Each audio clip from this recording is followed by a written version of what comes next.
Profession రాజకీయం నేను ఎంచుకుని వచ్చిన తర్వాత ప్రజల కోసం పనిచేయాలని లక్ష్యంతో ఉన్నాను తప్ప నువ్వేం చేస్తున్నావు ఇవాళ? ఒక ఎగ్జాంపుల్ చెప్పు నాకు. ఇళ్లలో నాతో పోటీకి వచ్చావా, లేకపోతే నువ్వు రోడ్లలో నాతో పోటీకి వచ్చావా, కాలువల్లో పోటీకి వస్తావా, డ్రింకింగ్ వాటర్లో పోటీకి వస్తావా, హాస్పిటల్లో వస్తావా, దేంట్లో వస్తావు? వీళ్ళు స్కూల్స్ ఏదో నాడు నేడు అని చెప్తారు. నాడు నేడు ఫస్ట్ ఎవరు పెట్టింది? మా గవర్నమెంట్లో మేము టెండర్లు పిలిచాం, ఆన్ రికార్డు ఉన్నాయి టెండర్లు, పేరు మీరు నాడు నేడు అని పెట్టుకున్నారు. ఆ రోజు మేము హైబ్రిడ్ మోడల్లో పిలిచాం, సేమ్ కాన్సెప్ట్. లాంచింగ్ ఎక్కడ జరిగింది? ఇదే ఉరవకొండ నియోజకవర్గంలో ఆమిద్యాల గ్రామంలో జరిగింది. ఆ రోజు ఎడ్యుకేషన్ మినిస్టర్గా ఉన్న గంటా శ్రీనివాసరావు గారు ఆమిద్యాలకు వచ్చే ప్రోగ్రామ్ లాంచ్ చేశాడు.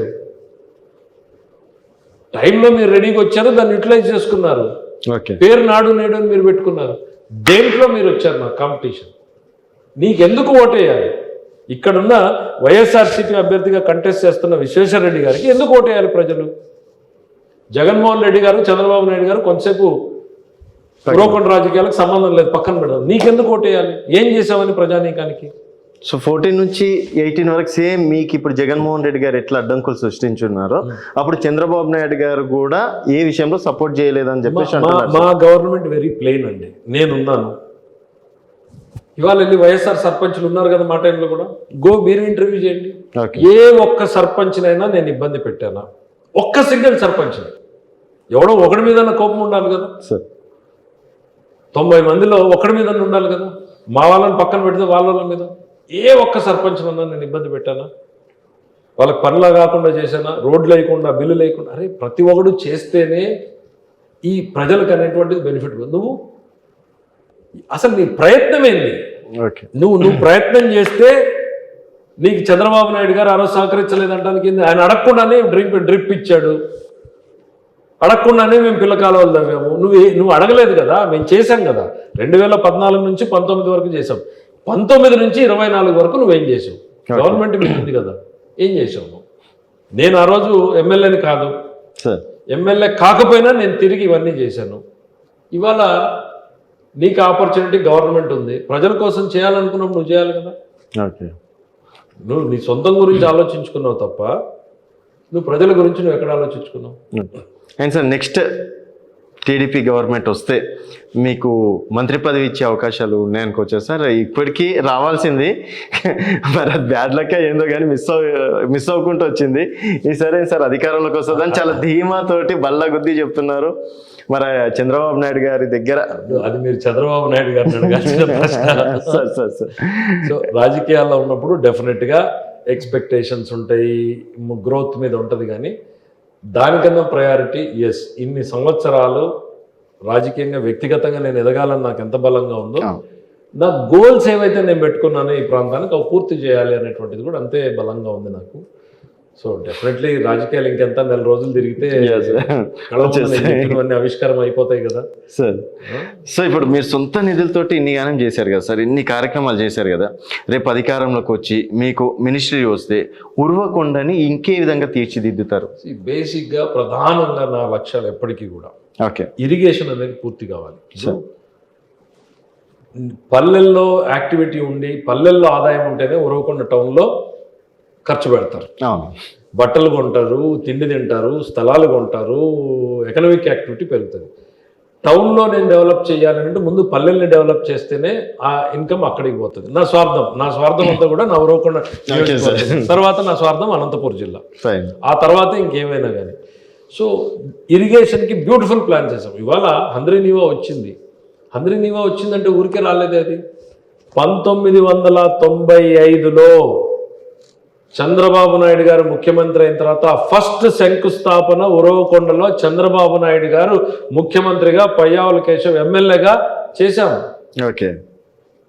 సో అడుగు పెట్టిన దగ్గర నుంచే నా ఆలోచనలు ఇరిగేషన్లో ఉన్నాయి. మీకు ఇంకొకటి, ఆ రోజుకి కెనాల్ అలైన్మెంట్ ఉరవకొండ మీద లేదు, కింద వెళ్తుంది. ఈ మా హయ్యర్ కాంటూర్లో ఇవాళ ఉరవకొండ ఉంటే దీనికన్నా కింద కాంటూర్లో వాళ్ళు కింద తీసుకెళ్తుంటే ఆ రోజు గవర్నమెంట్ నేను కన్విన్స్ చేశాను చంద్రబాబు గారిని, సార్ హైయెస్ట్ కాంటూర్లో తీసుకెళ్తే నీళ్ళు అనేవి కిందకి ఎప్పుడన్నా తీసుకుపోవచ్చు. ఖర్చు కొంత పెరుగుతుంది, ఇక్కడికి వస్తే ఖర్చు పెరుగుతుంది. వాళ్ళు ఏంటంటే ఖర్చు తగ్గించాలని ఆ లెవెల్లో చేశారు. వద్దు సార్, జీవితానికి శాశ్వతంగా ఉండే పని హయ్యర్ కాంటూర్లో తీసుకెళ్దాం, నీళ్ళు ఇక్కడికి ఎప్పుడైనా తీసుకుపోవచ్చు. కన్విన్స్ అయ్యాడు మా లాజిక్ తోటి. ఖర్చు ఎక్కువైంది ఉరవకొండకు తీసుకురావడానికి, ఓకే అలైన్మెంట్ ఫిక్స్ చేసాం. ఇవాళ ఉరవకొండలో హంద్రీ నీవా వచ్చింది అని అంటే ఖచ్చితంగా దాంట్లో నా పాత్ర ఉంది. ఫైన్. ఆ రోజు చంద్రబాబు నాయుడు మహానుభావుడు వెంటనే ఒప్పుకున్నాడు. ఆ తర్వాత వచ్చిన గవర్నమెంట్లు దాన్ని ఫాలో కావాల్సిన పరిస్థితి వచ్చింది. రాజశేఖర రెడ్డి గారు చేశారు, చేయలేదని నేను చెప్పను కదా. ఓకే ఎవరు వచ్చినా చేయాల్సిన పరిస్థితి క్రియేట్ చేశాను కదా. సో అలైన్మెంట్ ఫిక్స్ అయింది. ఇవాళ ఏమైంది, ఎంటైర్ నా ఉరవకొండ నియోజకవర్గం మొత్తం కవర్ అయ్యేటట్టు హంద్రీ నీవా కెనాల్ ప్లాన్ చేసుకోగలిగాం. సార్ సో దాని బెనిఫిట్స్ అనేవి పూర్తిగా మేము చేయాలి కదా. 86,000 ఎకరాలు దాని కింద డైరెక్ట్ ఇరిగేషన్ రావాలి. ఒక్క ఎకరా వీళ్ళు పెట్టలేకపోయారు. అది కాకుండా చెరువులు క్రియేట్ చేయాలి. నేను సొంతంగా ఉన్నప్పుడు చెప్పుకుంటూ కొన్ని చెప్తాను, చెప్పండి మీకు. కోనాపురం చెరువుకి ఇచ్చాను, సెక్షన్పల్లి చెరువుకి నీళ్ళు ఇచ్చాము, దారిలో లత్తవరం విలేజ్ మీద తీసుకెళ్ళాం, మోపిడి కెనాల్కి మోపిడి చెరువుకి నీళ్ళు ఇచ్చాము, కూడేరు లేకపోతే ఇప్పేరుకి ఇచ్చాము, ముద్దలాపురం చెరువుకి ఇచ్చాము, సీర్పు చెరువుకి ఇచ్చాము. ఇట్లా ప్రతి చెరువుని కూడా ఓవర్ నైట్ మెషిన్లు పెట్టి ఒక యుద్ధంలో మిలిటరీ వాడు ఎట్లా చేశాడో అట్లా చేసి నడిపించాం.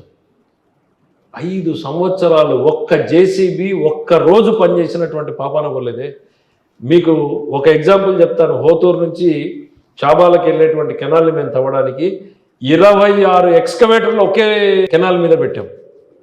ఒకే కెనాల్ మీద ఎక్స్కవేటర్ ఏంటంటే కిందకు లారీ దిగి అది తీసుకుని రావడానికి టైం పడుతుంది, ప్లస్ కిందకి దిగడానికి వాటర్ ఉంది, కష్టం అవుతుందని చెప్పి కింద నుంచి ఎక్స్కవేటర్ పైనకి వేస్తే అక్కడ ఇంకో ఎక్స్కవేటర్ పెట్టి ఇంకొంచెం పైనకి వేస్తే అక్కడి నుంచి లారీలకు షిఫ్ట్ చేసినట్టు. అంటే ఒక లక్ష్యం నెరవేరాలన్న పట్టుదలతో మనం చేసాం. వీళ్ళు ఏం చేశారు ఇవాళ?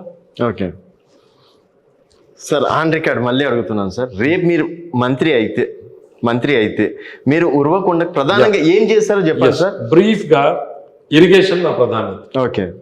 ఎంటైర్ హంద్రీ నీవా కింద ఏదైతే ఆయకట్టు ఉందో దాన్ని పూర్తి చేస్తాం. ఇంకా వీలైతే కాదు, వీళ్ళు చేయాలి. ఏంటంటే హంద్రీ నీవా నుంచి గుంతకల్ బ్రాంచ్ కెనాల్కి లింక్ చేస్తాం. రేపొద్దున అక్కడెక్కడైనా ఇబ్బందులు వస్తే కూడా ఈ నీళ్ళని ఆ నెల రోజులు 2 నెలల్లో సప్లిమెంట్ చేయడానికి దాన్ని చేస్తాం. Irrigation is total priority. Next drinking water అనేటువంటిది మా పార్టీ ఎజెండానే పెట్టుకున్నాం. ఇంటింటికి ట్యాప్ లైన్ అనేటువంటిది డ్రింకింగ్ వాటర్ మీద టాప్ ప్రయారిటీలో చేస్తాం. ఇవన్నింటికి మించి ఇవాళ నేను ఒక యూనిట్ తీసుకొచ్చాను, wind mills. Okay. Fan blades దేశంలోనే ఎవరు విండ్ మిల్ పెట్టినా ఫ్యాన్ బ్లేడ్ ఉరవకొండలో తయారవుతుంది. వేల మందికి ఉద్యోగాలు వస్తున్నాయి. ఇవాళ ఇక వీళ్ళు వచ్చిన తర్వాత ఏం చేశారు, ఎక్కడెక్కడోడో వచ్చి ఉద్యోగం చేస్తున్నాడు, కర్ణాటక వాడు, తమిళనాడు వాడు. కనీసం వీళ్ళు అడగలేకపోతున్నారు. ఒక యూనిట్ నేను తీసుకొచ్చాను ఇవాళ. 1000 మంది, 3000 మంది, 4000 మంది పనిచేస్తూ ఉంటే అట్లాంటి కరెక్ట్గా నడుపుంటే ఇప్పటికి 3 యూనిట్లు వచ్చి ఉండేవి. 10,000 మందికి ఎంప్లాయ్మెంట్ జనరేట్ అయింది. నెక్స్ట్ ఉరవకొండ టౌన్కి డెఫినెట్గా ఎంప్లాయ్మెంట్ క్రియేట్ చేస్తాం. ఓకే. ఆడపిల్లలకి గార్మెంట్స్ పెడతామా, ఏం పెడతామో అనేటువంటిది కూర్చోబెట్టి నా టార్గెట్ మినిమం 7,000 నుంచి 10,000 మందికి ఎంప్లాయ్మెంట్ క్రియేట్ చేయాలి.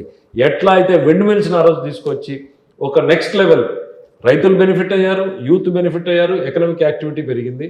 ఉరవకొండ ఇండస్ట్రియల్ మ్యాప్లోకి వచ్చింది. అంతకుముందు ఏంటి, ఉరవకొండ అంటే నక్సలైట్లు, ఫ్యాక్షనిజం అనుకునేవాళ్ళు. ఇటువైపు రావాలంటే భయపడేవాళ్ళు, చూడాలంటే ఆలోచించేవాళ్ళు.